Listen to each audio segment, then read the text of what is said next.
નમસ્કાર દર્શક મિત્રો, હું જ્યોતિ ગુપ્તા સંપૂર્ણ ન્યૂઝમાં આપનું સ્વાગત છે। જોઈએ આજના મુખ્ય સમાચાર। પાલનપુરમાં પલ્સ પીડિત ગ્રાહકોની રેલી યોજાઈ। પલ્સમાં રોકેલા નાણાં પરત મેળવવા જિલ્લા કલેક્ટરને પાઠવાયું આવેદનપત્ર।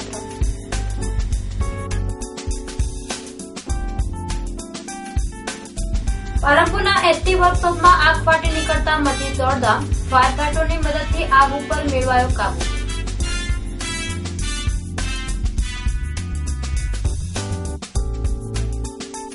માળગઢ નજીક બનાસ નદીના પટમાંથી વિદેશી દારૂ ભરેલું ટ્રેક્ટર ઝડપાયું। એલસીબી પોલીસે રાયડાના ભૂસામાં સંતાડી લઈ જવાતો ₹5.23 લાખનો દારૂ કબજે કર્યો।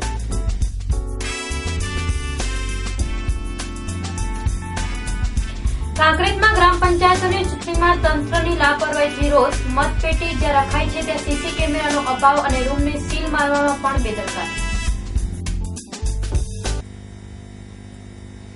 સંપૂર્ણ ન્યૂઝ આપની આંગળીના ટેરવે। આપના એન્ડ્રોઇડ મોબાઈલના પ્લે સ્ટોરમાં જઈ સંપૂર્ણ ગુજરાતની એપને ડાઉનલોડ કરો તથા ઇન્ટરનેટ ઉપર સંપૂર્ણ ન્યૂઝ જોવા લોગઇન કરો www.youtube.com/સંપૂર્ણ ન્યૂઝ। જોઈએ સમાચારો વિગતવાર। પલ્સ એગ્રોટેક કોર્પોરેશન લિમિટેડ કંપનીના ઉઠામણામાં અનેક લોકોના કરોડો રૂપિયા સલવાયા છે, જેને લઈ પલ્સના ગ્રાહકો અને એજન્ટોની હાલત કફોડી બની છે।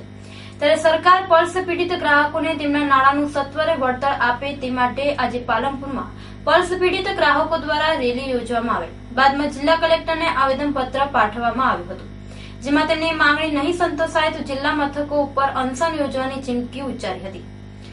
પીએસીએલ પલ્સ કંપનીની લોભામણી અને લાલચી યોજનાઓના કારણે બનાસકાંઠા સહિત ગુજરાતમાં લાખો લોકો એજન્ટો ઉપર વિશ્વાસ મૂકી કરોડો રૂપિયાનું પલ્સ કંપનીમાં રોકાણ કર્યું હતું, પરંતુ કંપની એકાએક ઉઠામણું કરતા લોકોને કરોડો રૂપિયા સલવાઈ જવા પામ્યા હતા। જોકે પલ્સ કંપની તારીખ 22/8/2014ના રોજ સંપૂર્ણ લેવડ દેવડ કરતા છેલ્લા 3 વર્ષથી કંપનીમાં કમિશન ધોરણે કામ કરતા એજન્ટો મુશ્કેલીમાં મુકાઈ જવા પામ્યા હતા। પૂરા ભારતમાં પલ્સ કંપનીના 6 કરોડ ગ્રાહકો અને 75 લાખ એજન્ટો જોડાયેલા છે, જેના ગુજરાત રાજ્યમાં 29 લાખ ગ્રાહક અને એજન્ટોની સંખ્યા થાય છે। જોકે પલ્સ લેવડ દેવડ બંધ કરતા પોતાના નાણાં પરત મેળવવા માટે ગ્રાહકો એજન્ટો ઉપર દબાણ કરી રહ્યા છે, જેમાં હિંમતનગર ખાતે ગ્રાહક દ્વારા એક એજન્ટ ઉપર ઘાતક હુમલો કરવામાં આવતા એજન્ટો ભયભીત થઈ ઉઠ્યા છે। જોકે પલ્સ એજન્ટો દ્વારા અનેકવાર રાજ્ય અને કેન્દ્ર સરકારને પોતાની વ્યથાઓ રજૂ કરવામાં આવી છે, પરંતુ કોઈ જ સકારાત્મક જવાબ ન મળતા આખરે પલ્સના ગ્રાહકો અને એજન્ટોને પોતાના નાણાં પરત મળે તે માટે સ્વામી વિવેકાનંદ પીએસીએલ ગ્રાહક એજન્ટ સેવા અધિકારી સમિતિના નેજા હેઠળ રાજ્યભરમાં દેખાવો યોજવામાં આવી રહ્યા છે, જેમાં આજે પાલનપુરના પાતાળેશ્વર મંદિર ખાતેથી પલ્સના એજન્ટો અને ગ્રાહકો દ્વારા બેનર તેમજ પોસ્ટરો સાથે રેલી યોજવામાં આવી હતી। આ રેલી ગુરુ નાનક ચોક થઈ જિલ્લા કલેક્ટરની કચેરીએ પહોંચી હતી, જ્યાં પોતાની વ્યથા રજૂ કરતું આવેદનપત્ર પાઠવી ન્યાયની માંગ કરી હતી અને તેમને ફસાયેલા નાણાં સત્વરે પરત નહીં મળે તો આવનારા સમયમાં જિલ્લા મથકો ઉપર અનશન યોજવાની ચીમકી ઉચ્ચારી હતી। આજ રોજ બનાસકાંઠા જિલ્લા લેવલે પલ્સ કંપનીમાં જે કંઈ લોકો ગ્રાહક બનેલા છે અને આની અંદર જે લોકો કામ કરી રહ્યા છે એ લોકોએ મૌન રેલીનું આયોજન કર્યું છે અને કલેક્ટર સાહેબને આવેદનપત્ર આપવાની વાત છે।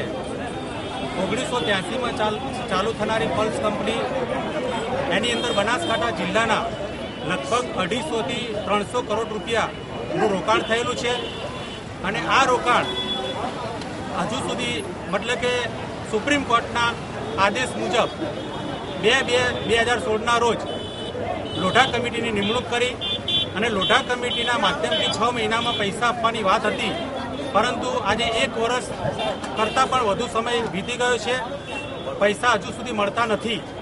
બનાસકાંઠા જિલ્લાના ગામડાના લોકો કેટલાય પરેશાન છે અને આ રેલીનું અમે આયોજન કરી અને કલેક્ટર સાહેબને આવેદનપત્ર આપી અને અમારી રજૂઆત ઉગ્ર કરી રહ્યા છીએ અને રાજ્ય સરકારમાં પણ આની રજૂઆત થાય અને કેન્દ્ર સરકારમાં પણ આની રજૂઆત થાય અને લોઢા કમિટીના માધ્યમથી જે રકમ પૈસા મળવાના છે એ સત્વરે મળે એવું અમારું કહેવું છે।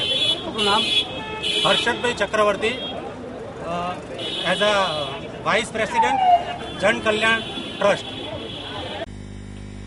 પાલનપુરની સરકારી બ્રાન્ચ શાળા નંબર 1 માં આજે પ્રાથમિક શિક્ષકોનો બદલી કેમ્પ યોજાયો હતો, જેમાં વાલા દવાલાની નીતિ અપનાવવામાં આવતા પ્રાથમિક શિક્ષકોએ ભારે હોબાળો મચાવી તંત્રની નીતિ સામે રોષ વ્યક્ત કર્યો હતો.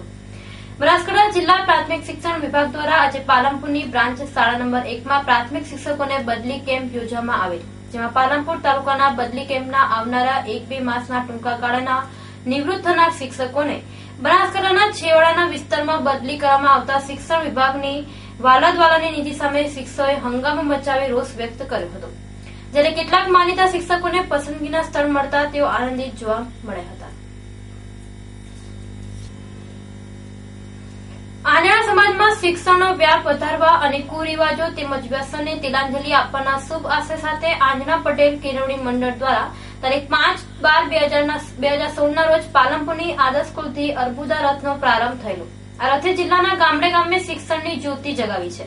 જિલ્લાના ગામડાઓમાં પરિભ્રમણ કરી અર્બુદા રથ આજે પાલનપુરના જામપુરા વિસ્તારમાં આવી પહોંચતા ચૌધરી સમાજના ભાઈ બહેનો દ્વારા રથનું વાસ્તે ગાસ્તે ભવ્ય સ્વાગત કરવામાં આવ્યું હતું. સમાજમાં શિક્ષણ ક્ષેત્રે જાગૃતિ આવે, લોકો વ્યસન મુક્ત બને અને સમાજમાં બેટી બચાવો બેટી વધાવો અંગે જાગૃતિ આવેના મંત્ર સાથે નીકળેલા અર્બુદા રથમાં મોતીભાઈ જુવા, રતનભાઈ ચૌધરી, કેસરભાઈ ભટોળ, વીરજીભાઈ જુડાર, વિનોદભાઈ સહિતના આગેવાનો જોડાયા હતા. જામપુરા બાદમાં રથ સદરપુર ગામે જશે, ત્યાં રાત્રિ રોકાણ કરી આગળ પ્રસ્થાન કરશે. જોકે અર્બુદા રથ અત્યાર સુધીમાં 197 ગામમાં ફરી આજે પાલનપુર આવી પહોંચ્યો હતો, જે બાદ આગળના ગામડાઓમાં જનજાગૃતિનું અભિયાન ચલાવશે તેમ ભગવાનભાઈ પટેલે જણાવ્યું હતું. આંજણા પટેલ કેળવણી મંડળ દ્વારા આયોજિત જ્યોતિ રથનું આયોજન કરેલ એ રથ દરેક બનાસકાંઠાના દરેક ગામે ગામ ફરી આજે જામપુરા મુકામે આવેલ છે અને એનો મેન ઉદ્દેશ છે વ્યસન મુક્તિ, શિક્ષણ, બેટી બચાવો બેટી પઢાઓ અને સમાજમાં અને બીજાઓમાં એકતા થાય એના માટે આ જ્યોતિરથનું આયોજન કરેલ છે.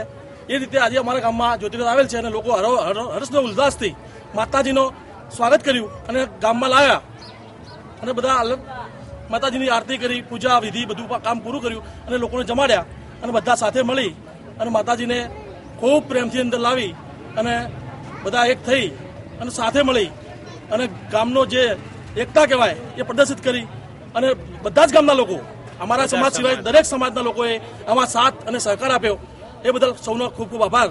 એ જ અને અહીંથી નીકળી સદરપુર મુકામે જશે અને સદરપુરથી રાત્રિ રોકાણ રહેશે અને સવારે અર્બુદા માતા પરત જશે. પાલનપુર ખાતે આવેલ એસટી વર્કશોપમાં આજે અચાનક આગ ફાટી નીકળતા અફડાતફડી મચી જવા પામી હતી. જોકે પાલિકાના ફાયર ફાઈટરની મદદથી આગ ઉપર મહામુસીબતે કાબુ મેળવવામાં આવ્યો હતો. પાલનપુરના પ્રવેશદ્વાર સમા એરોમા સર્કલ રોડ ઉપર આવેલ એસટી વર્કશોપમાં આજે 4 વાગ્યાના સુમારે આગ ભભૂકી ઉઠી હતી, જેને લઈ આકાશમાં કાળા ડિબાંગ ધુમાડાના ગોટે ગોટા છવાઈ જવા પામ્યા હતા. એસટી વર્કશોપ બહાર રોડની સાઈડ ઉપર આવેલા છાપરામાં આજે ગેસનો નાનો બાટલો લીકેજ થતા આગ ફાટી હોવાનું ચર્ચાઈ રહ્યું હતું, જેમાં વર્કશોપમાં ટાયર પ્લાન્ટ પાછળના ભાગમાં વેસ્ટ ટાયર અને કચરો પડેલો હોય આગે વિકરાળ સ્વરૂપ ધારણ કરતા નાસભાગ મચી જવા પામી હતી. બનાવના પગલે એસટી કર્મીઓ અને લોકોના ટોળેટોળા ઉમટી પડ્યા હતા અને નગરપાલિકાના ફાયર સ્ટેશને જાણ કરતા 2 ફાયર ફાઈટર દોડી આવ્યા હતા અને આગ ઉપર પાણીનો મારો ચલાવી આગ ઉપર કાબુ મેળવ્યો હતો. બનાવ અંગે સમાચાર વાયુવેગે પ્રસરી જતા ભાજપ અગ્રણી સંજય જાની, ચીફ ઓફિસર, બાંધકામ ચેરમેન દશરથભાઈ સોલંકી સહિતના આગેવાનો દોડી આવી તકેદારીના પગલા ભર્યા હતા. પાલનપુર એલસીબી પોલીસે ડીસાના માલગઢ ગામ નજીક બનાસ નદીના પટમાં વોચ ગોઠવી ટ્રેક્ટરની ટ્રોલીમાં ઘાસના ભૂસા નીચે સંતાડીને લઈ જવાતો ₹5,23,200 ની કિંમતનો 3,468 બોટલ વિદેશી દારૂ ઝડપી પાડ્યો છે અને ટ્રેક્ટરમાં સવાર એક બાળક સહિત 3 વ્યક્તિની અટકાયત કરી બનાવની તપાસ હાથ ધરી છે. બનાસકાંઠામાં દારૂના વેચાણ સામે જિલ્લા પોલીસ વડાએ લાલ આંખ કરતા હવે બુટલેગરો દારૂના વેપાર અને તેની હેરાફેરી માટે અવનવા અખતરા અજમાવી પોલીસની આંખમાં ધૂળ નાખવાનો પ્રયત્ન કરી રહ્યા છે, જેમાં પાલનપુર એલસીબી પીએસઆઈ જે સિંઘવે બાતમીના આધારે ડીસા તાલુકાના માલગઢ ગામ નજીક બનાસ નદીના પટમાં નાકાબંધી કરી એક ટ્રેક્ટરને અટકાવી તલાશી લેતા ટ્રેક્ટરની ટ્રોલીમાં રાયડાના ભૂસા નીચે સંતાડેલ ₹5,23,200 ની કિંમતનો 4,368 બોટલ વિદેશી દારૂ મળી આવતા પોલીસે ટ્રેક્ટરમાં સવાર દામા ગામના જીતેન્દ્રપુરી, ભગવાનપુરી ગોસ્વામી અને માલગઢ ગામના ગોરખજી મસરાજી માળી તેમજ તેમની સાથે એક બાળકને ઝડપી પાડેલ. જો કે આ દારૂનો જથ્થો માળગઢના નાગજી ભગાજી માળી અને શંકાજી મગાજી માળીએ આપેલ હોવાનું આરોપીએ જણાવતા પોલીસે દારૂ ટ્રેક્ટર ટ્રોલી મળી કુલ રૂપિયા 11,23,200 નો મુદ્દામાલ કબજે કરી બનાવ અંગે આરોપીઓ વિરુદ્ધ ડીસા તાલુકા પોલીસ મથકે પ્રોહિબિશન એક્ટ મુજબ ગુનો દાખલ કરવામાં આવ્યો છે. બનાસકાંઠા જિલ્લા પોલીસ તંત્રમાં 28 પોલીસ જવાનોને બઢતીનો લાભ આપવામાં આવ્યો છે. બનાસકાંઠા જિલ્લામાં તપાસની કામગીરી વધુ ઝડપી બને અને પોલીસ કર્મચારીઓને પણ બઢતીનો લાભ મળી રહે તે હેતુથી જિલ્લા પોલીસ વડા નીરજકુમાર બળગુર્જરે જિલ્લામાં ખાલી પડેલી પોલીસ કર્મચારીઓની ખાલી પડેલી જગ્યા ભરવા માટે તાત્કાલિક અસરથી કમિટી બનાવીને કર્મચારીઓની બઢતીનો હુકમ કરતા જિલ્લા 16 અનાર્મ પોલીસ કોન્સ્ટેબલમાંથી હેડ કોન્સ્ટેબલ 9, આરામ પોલીસ કોન્સ્ટેબલમાંથી હેડ કોન્સ્ટેબલ, 2 ડ્રાઈવર પોલીસ કોન્સ્ટેબલમાંથી હેડ કોન્સ્ટેબલ અને 1 બેન્ડ હેડ કોન્સ્ટેબલમાંથી એએસઆઈ એમ કુલ 28 કર્મચારીઓને પ્રમોશન આપવામાં આવ્યું છે. પ્રાંતિજ તાલુકામાં આવેલ ગ્રામ પંચાયત કચેરી ઈ ગ્રામ સેન્ટરમાં વીસી તરીકે છેલ્લા 10 વર્ષથી ફરજ બજાવતા 57 વીસીઓ દ્વારા હાલ તાલુકામાં કમિશન પર કામગીરી આપી રહ્યા છે અને ગ્રામ વિસ્તારોમાં ફરજ બજાવે છે. જ્યારે હાલ ઓનલાઈન થતા જે વ્યક્તિ ગમે તે જગ્યાએથી ઉતારા સહિત કઢાવી દે છે અને મહિનાનું ફિક્સ કામ કે પગાર જેવું હોતું નથી, જેથી મહિનાનું 200 થી 300 રૂપિયા સુધીનું કામ થાય છે. જેથી સરકાર દ્વારા ફિક્સ પગાર તથા કાયમીનો લાભ તથા ઈ ગ્રામ સેન્ટરમાં પડતી મુશ્કેલીઓ સહિતની વિવિધ માંગણીઓ સહિત સરકાર દ્વારા યોગ્ય પગલાં ભરવામાં આવે તેવી માંગણી સાથે તાલુકાના તમામ વીસીઓ દ્વારા પ્રાંતિજ તાલુકા પંચાયત ખાતે આવીને તાલુકા વિકાસ અધિકારી જેએચ કાપડિયાને વિવિધ માંગણીઓ લઈને આવેદનપત્ર આપવામાં આવ્યું હતું. દર્શક મિત્રો, લઈશું વિરામ. વધુ સમાચારો જોઈશું વિરામ બાદ, તો જોતા રહો સંપૂર્ણ ન્યૂઝ.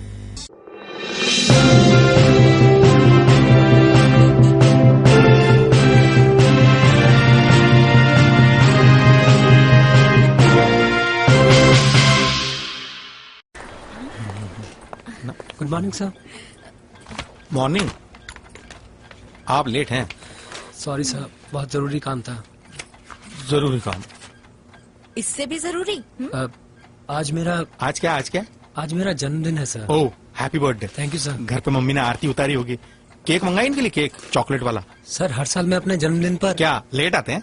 नहीं सर, हर साल मैं अपने जन्मदिन पर ब्लड डोनेट करता हूँ. आप बैठिए ना प्लीज. किसी की जिंदगी आपकी वजह से रक्तदान करें.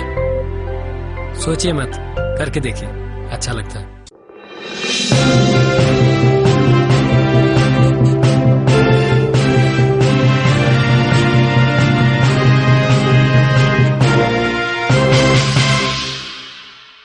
વિરામ બાદ પુનઃ આપનું સ્વાગત છે.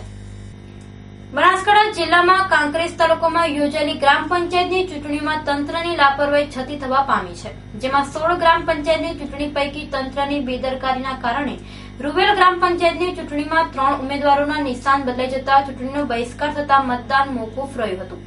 જોકે એ ગ્રામ પંચાયતોની ચૂંટણી સંપન્ન થયા બાદ મતપેટીઓની સાવચેતી અને સલામતી તંત્રની ફરજ બને છે. પરંતુ કાંકરેજ મામલતદાર કચેરી અને સ્ટાફ ફરજમાં ઊણ ઉતર્યા હોવાનું જાણવા મળે છે.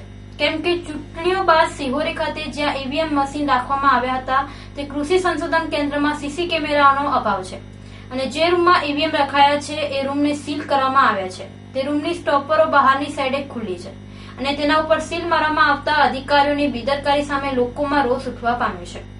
જોકે તંત્રની લાપરવાહી કેમેરે કેદ થઈ ગઈ છે. ત્યારે ઈવીએમની સલામતી અંગે પ્રશ્નો ઉડી રહ્યા છે. ત્યારે જિલ્લા કલેક્ટર કાંકરેજના 2 જવાબદાર અધિકારીઓને ફરજનું ભાન કરાવે તેવી માંગ ઉઠવા પામી છે. તો આ હતા અત્યાર સુધીના સમાચાર. વધુ સમાચાર સાથે ફરી મળીશું. નમસ્કાર.